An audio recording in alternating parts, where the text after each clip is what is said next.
files of Theodore D. Bear!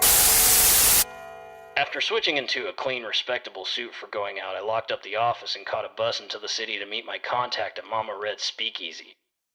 The neighborhood had a reputation for being pretty tough, but not as tough as the reputation of Mama Red. She definitely wasn't a pushover, but she ran her club in a fair manner.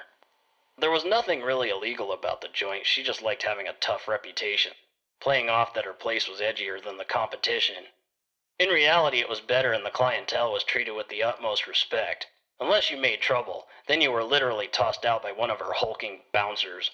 She also had a reputation for putting on a good show. It was a mix of music, comedy, and variety, with Mama Red performing the big finale of the night.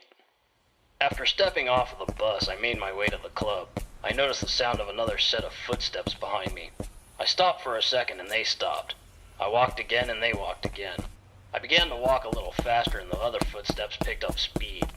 I was about to break into a run when a hand tapped me hard on the shoulder as someone shouted, "Gumshoe!" I turned around, teeth gritted. Prepared, I shouted. "What?" In front of me was a man who was out of breath, pointing at my feet, and he said, "There is some gum stuck to the bottom of your shoe, mister. I was trying to catch up with you about half a block ago to tell you." Severely embarrassed, I replied. "Oh, thank you." After taking a while to scrape the gum from my shoe, I arrived at the club. I knocked on the door, a peephole slid open, and a gruff voice called out, "What's the password?" "There is no password. Red has this place open to the public." The gruff voice called back, "Sorry, it's part of my job. Could you just think of one for the fun of it?"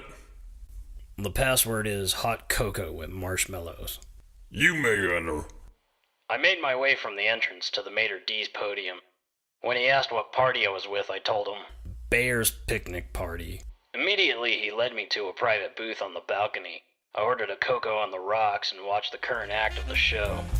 By the look of things, it seemed like the place was jam-packed and happening.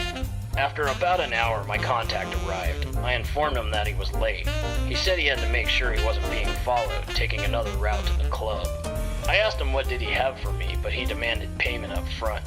I informed him that I pay after receiving the information, not before. He knew the rules and that I always kept my word on payment.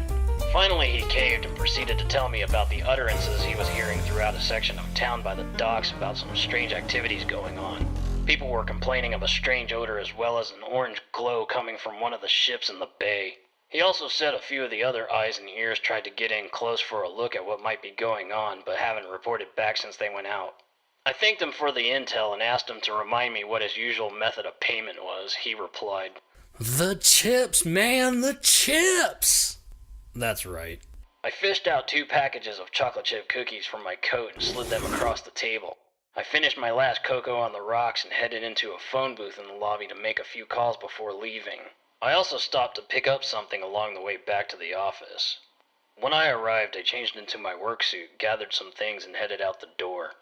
Before I could lock the office door, everything went dark. Something hit me over the head and I was unconscious. Tune in next time for another exciting episode of the classified case files of Theodore D. Bear!